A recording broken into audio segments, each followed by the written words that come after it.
హాలీవుడ్లో వరుసగా big projects నుంచి మాస్ ట్రీట్స్ రెడీ అవుతున్నాయి. విశ్వంభర రిలీజ్ పై భారీ బజ్ నడుస్తోంది. విఎఫ్ఎక్స్ పనుల కారణంగా సినిమా కొద్దిగా డిలే అయినా ఇప్పుడు August 15th independence day target చేస్తున్నట్టు సమాచారం.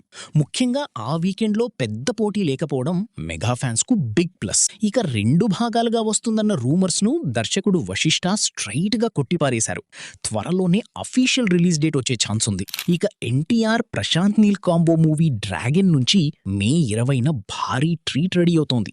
అదే రోజు టైటిల్ అఫీషియల్ గా అనౌన్స్ చేయనుండగా తారక్ బర్త్డే స్పెషల్ గా ఫస్ట్ గ్లింప్స్ కూడా డ్రాప్ చేయబోతున్నారు. ఇప్పుడు ఇండస్ట్రీలో వైరల్ అవుతున్న టాక్ ఏంటంటే సరిగ్గా మే 20 అర్ధరాత్రి తారక్ లక్కీ నంబర్ 9 సెంటిమెంట్ తో రాత్రి 12:06 గ్లింప్స్ రిలీజ్ చేసే ఛాన్స్ ఉందట. దీనిపై ఇంకా క్లారిటీ రావాల్సి ఉంది. అలాగే చిరంజీవి 158th సినిమా కోసం దర్శకుడు బాబీ మాస్ ప్లాన్ చేస్తున్నాడట. ఈ మూవీలో Chiru salt and pepper rugged look లో కనిపించనున్నట్టు బజ్ వినిపిస్తోంది.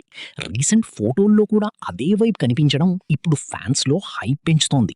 ఇక రామ్ చరణ్ పెద్ది నుంచి మరో సాలిడ్ అప్డేట్ బయటకొచ్చింది. ట్రైలర్ తర్వాత వెంటనే రెహమాన్ కంపోజ్ చేసిన స్పెషల్ సాంగ్ రిలీజ్ చేయనున్నట్టు మేకర్స్ కన్ఫర్మ్ చేశారు. ఇందులో శృతి హాసన్ కూడా ఉండటంతో ఈ సాంగ్ పై ఇప్పటికే భారీ ఎక్స్పెక్టేషన్స్ ఉన్నాయి. మరోవైపు నాని ద ప్యారడైజ్ మూవీపై వస్తున్న రీషూట్ రూమర్స్ కి మేకర్స్ స్ట్రాంగ్ కౌంటర్ ఇచ్చారు. ఒక్క సీన్ కూడా రీషూట్ చేయలేదని, షూటింగ్ ఫుల్ స్పీడ్ లో జరుగుతోందని క్లారిటీ ఇచ్చారు. దీంతో ఫ్యాన్స్ మళ్లీ హైప్ లోకొచ్చేశారు. చివరగా బాలయ్య ఫ్యాన్స్ కు జూన్ నెల డబల్ ధమాకా కానుంది. ఎన్బీకే 111 నుంచి జూన్ 10న ఫస్ట్ గ్లింప్స్ టైటిల్ రానుండగా అదే టైంలో కొరటాల శివతో చేయబోయే ఎన్బీకే 112 పై కూడా స్పెషల్ వీడియో ప్లాన్ చేస్తున్నారట. సో వచ్చే కొన్ని వారాలు టాలీవుడ్ ఫ్యాన్స్ కు ఫుల్ ఫెస్టివల్ మోడ్ లో ఉండబోతున్నాయి.